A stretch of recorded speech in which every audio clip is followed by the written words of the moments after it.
Hey guys, Tom itself here. I've got some Domination on Bakaara for you today. I'm using the M16. Now this weapon has seen quite a few incarnations through the Call of Duty series, anywhere from the absolute monster that it was in Modern Warfare Call of Duty 4 to the fairly good gun. Actually, fairly good really doesn't do it justice. It was a great gun in Modern Warfare 2. It was simply slightly outclassed by the FAMAS, and so since they fulfilled very similar roles, people usually chose the FAMAS. But again, still a very good gun in Modern Warfare 2. In Black Ops, it wasn't quite a standout all-around gun. A little bit more towards the long-range preference for it, but still a unique trait that it had, and it was certainly a solid choice, especially, again, if you were looking to do fights at range. But here we are in Modern Warfare 3, and I really struggled to find a role for this gun.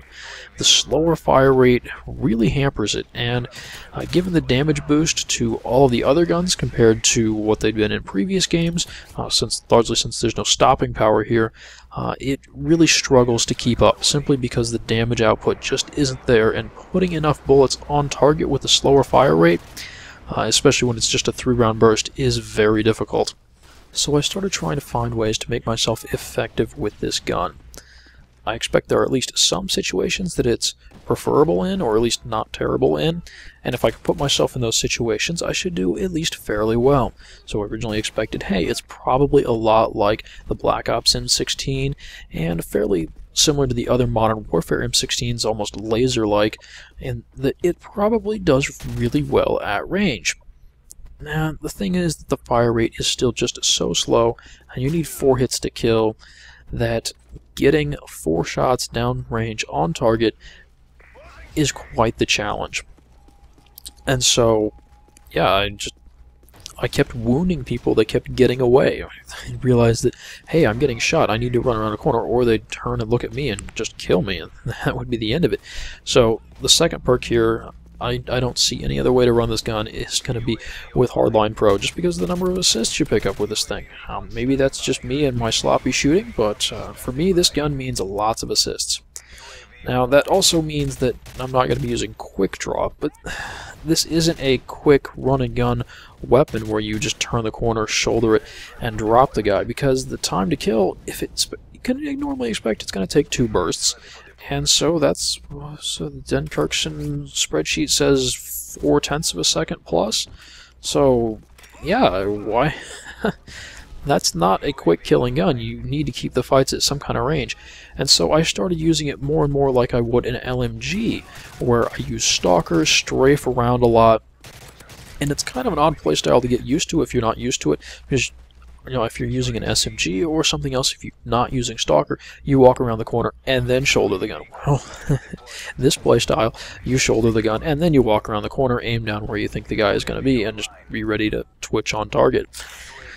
So, while I can go for those longer range fights, I'm more worried about having great cover so that the guy doesn't get to return fire, or that he has no cover, or that he's absolutely standing still, and I can pop off a headshot like there, and before he gets a chance to turn around, the headshot bonus is still there, so if you can get headshots, it's worth it, but still with this bullet spread, it's not like a sniper rifle. You gotta go for having more shots hit is better than getting just 1 extra headshot. So for me, this is an LMG class, and it really doesn't have a lot of great use at long range, just because getting enough damage on target, I think if it takes 4 bursts, you're looking at close to a second, I imagine, to kill someone. Yeah, they're gonna run away, and unless they're willing to just stand out in the open, you need to keep moving around, take cover, reacquire your target, and maybe, just maybe, you'll come out okay. I do appreciate the effect that rapid fire has on the M16. I'm not using it in this video. Honestly, I don't find it to be a game changer in terms of what I can do with the gun. Yeah, it helps me a little bit, but I still can't run and gun with it. I still have to look for targets out in the open that I can squeeze off several bursts at, or who are standing still, and I can line up a shot on before I start pulling the trigger. At this point on this live, I've managed to pick up 8 kills with the default ammo for the M16. I guess that's the nature of the burst fire guns, even if you like to put a couple extra bursts into the dead bodies as they fall to the ground. You still kind of have to work to waste your ammo. And I don't pick up too many assists, that's the other thing. Normally I'd get quite a few assists, and I'd still only have a couple kills at this point, but doing fairly well for myself. However, it does mean I get to move on to my secondary and pick up a different primary, which, all things considered, whatever I pick up off the ground is probably going to be better as long as it's got some bullets. So I run in here like a madman. Got an SMG now, and what I'm able to do is kind of ridiculous. I think it's a lot of luck, but I'm going to let the chat play because I think you'll find it amusing, and contrast what I get to do with the Type 95 compared to what I did with the M16 earlier. Oh, thank you, Short. Oh, Zach! Oh my god! Oh my god! Are you still alive? Yeah!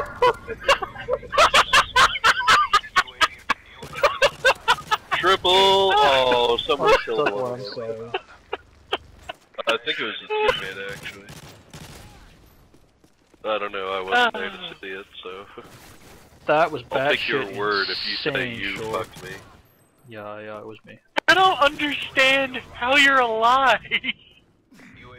Stalker?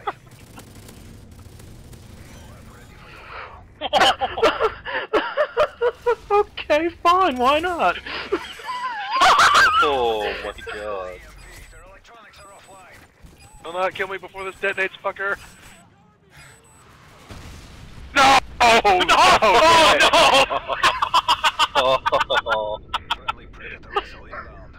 Oh. Zach! I'm glad I went in there and saved you! That's... how the fuck? Complete and utter disregard for everything. That's what I'm gonna go with. Fucked up, man. No, what's messed up is how much better the Type 95 is compared to the M16. There aren't any situations that I've found where the M16 really stands out, where it's a great gun. And it's not an all-around good gun either, simply because of that low fire rate makes it hard to use at close range and absolutely terrible for hip fire. At the same time, putting enough damage on target at long range, not very easy either. So it's very challenging to use, challenging to get a lot of kills with. If they were nice enough to stand still, it might work a little better, but, well, that's wishful thinking, isn't it? Well, that was MOAB number 6. Number 5 came in the game immediately previous to this one with an AA-12, but it took me almost 7 minutes. I don't know if you guys would want to see something that was that slow in terms of gameplay, but leave a comment and let me know if I should upload that one too. Number 4 is headed off to a community channel, and I'll let you know when they upload the video. Anyway guys, I want to thank you for watching. I hope you enjoyed it. You know what to do with the links, and I'll see you later.